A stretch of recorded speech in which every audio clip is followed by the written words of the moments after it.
Dito kami dalawa ni Jen. Punta dito sa Palawan. Ang ingay ng mga instrumento. Sige lang. Ngayon po ay kukuha mo kami ng padala sa amin ng isang viewers kay Jen. Aming kukunan ng pira. Palawan Pawn Shop. Ayan. Wait lang. Maingay kasi dito mga kananay. Kaya saglit lang kami. Dito na po kami sa bayan at kami uuwi na. Nakuha na namin yung padala ng isang regalo kay Sister Jean.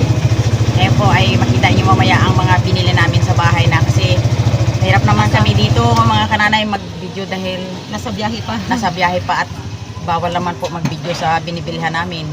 Kaya mamaya doon po makita ninyo yung aming mga binibili. Kaya thanks very much sa nagpadala kay Sister Jean. Salamat, ma'am. Salamat. From Canada. Magaluto kami ng salusaluhan namin sa pamilya ni Jen. Para naman.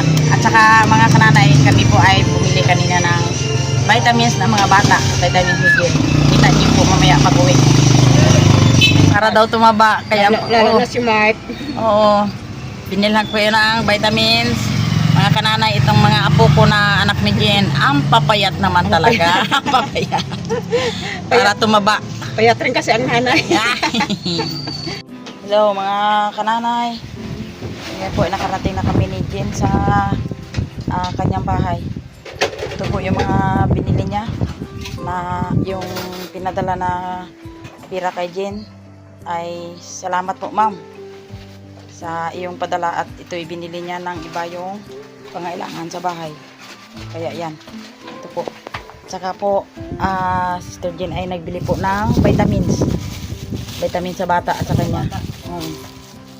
Ang pangalan po ng vitamins niya ay Kidubit. Yun. Kidubit. Nakabalot po ng silupin pa. Kaya ayan. Yun po. Kami po mga kananay ay magaluto po ng pansit. Ang halo po ay manok bilang pasasalamat. Yan. Magigisa tayo ng ating karning manok. Ayan mga kananoy, si Sister Jen ang magaluto. Kasi ako ay ito na. Pagod na si Mother. Kaya Kaya ako biyahe. nahilo na si nanay, si kananay. Kaya ako na muna ang mag-cooking ngayon.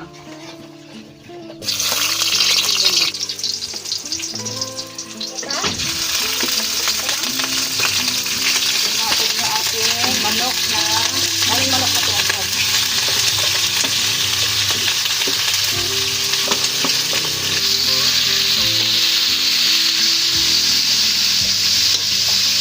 Nanay,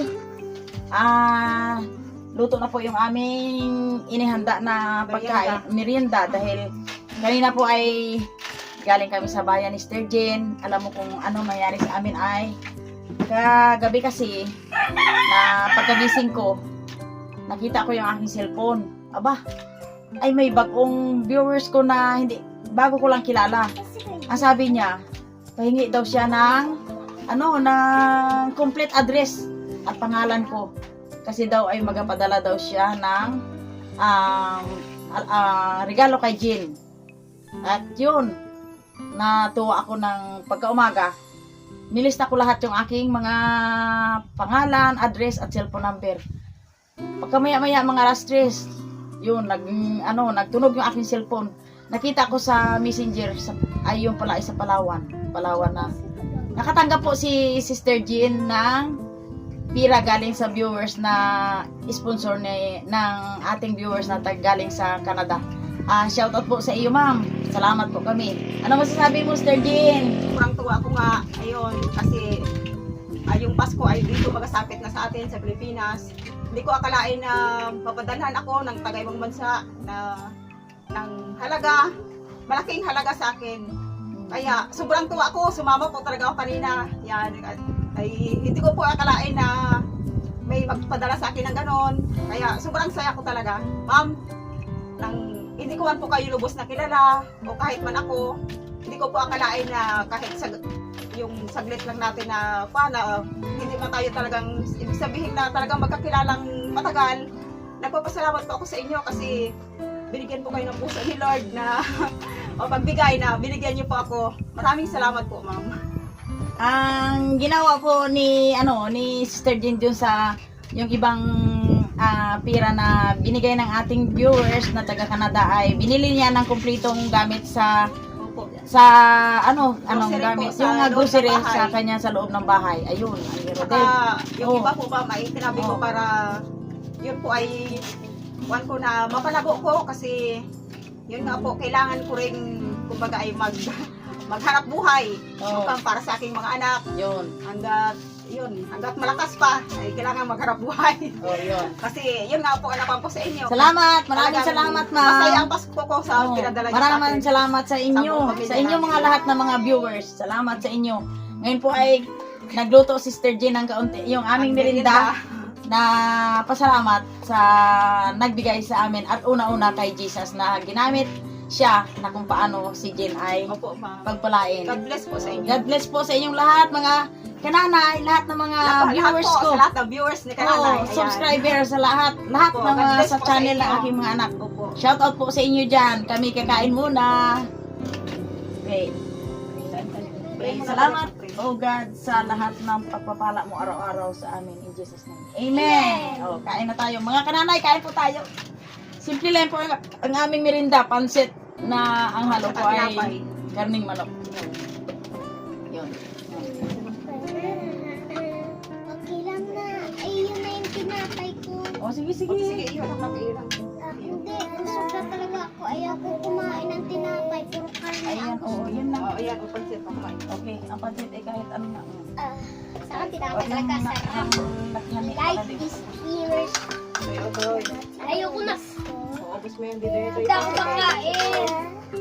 Busog ako eh. Pansit ay pansit. Mga kananay, yung iba palang pira na binigay ng ating viewers na taga Canada ay binilang ko si Sister Jean ng vitamins at saka yung kanyang mga anak.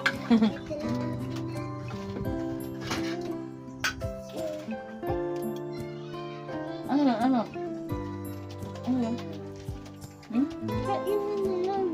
Sinapay? Sinapay ka na isa? Doon na naman kay mama mo.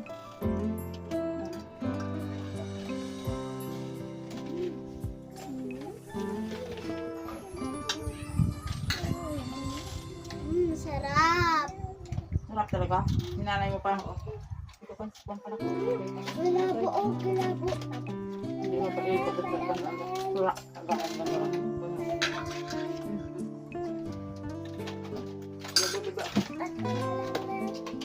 Kaya mo?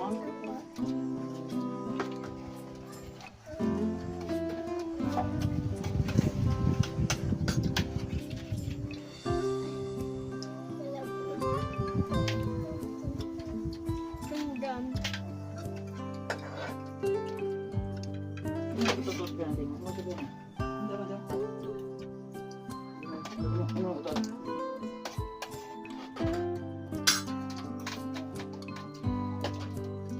Wala, pwede naman doon.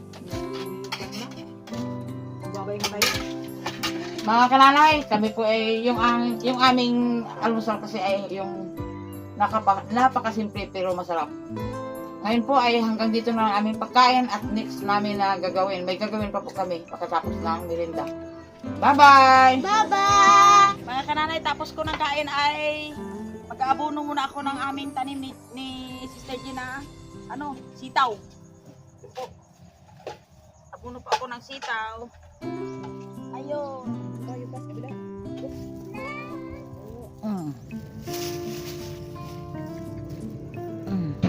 Pero maitaas.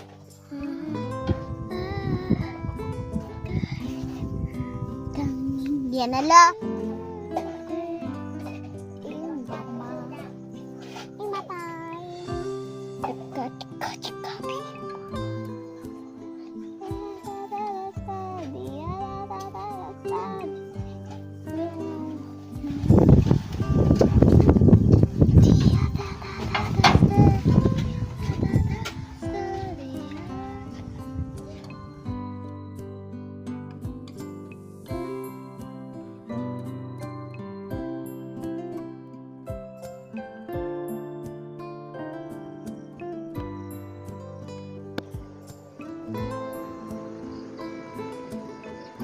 dito po kami sa area na kung saan galakad kami pupunta sa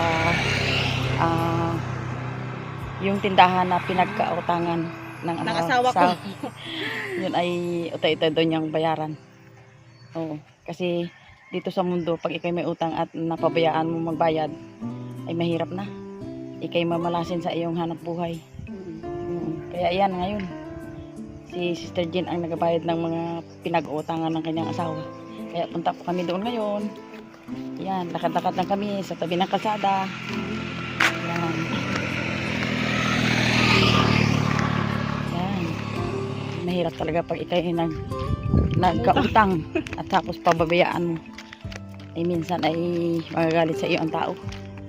Kaya sa akin lang ay mas mabuti pa ng taong may utang sa akin. Huwag lang akong mangutang sa kanila.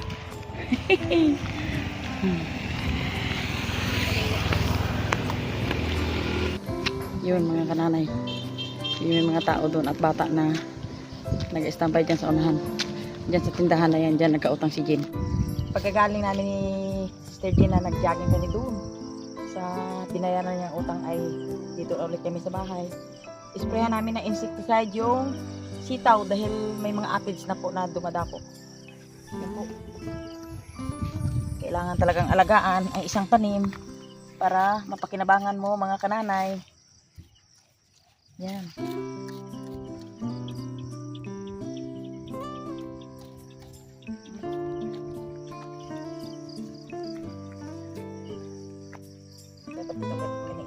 Ilayo-layo.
Tuko.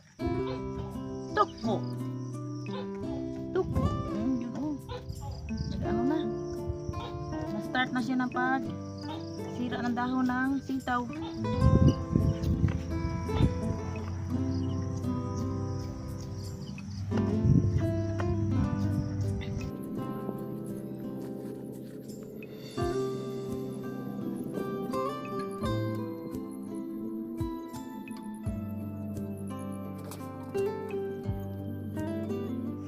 Mga kananay, tapos na po ako mag-spray ng insecticide sa tanim naming sitaw. Kaya hanggang dito na lang ang aming pag-video, Sister Jean. Thanks for watching mga kananay.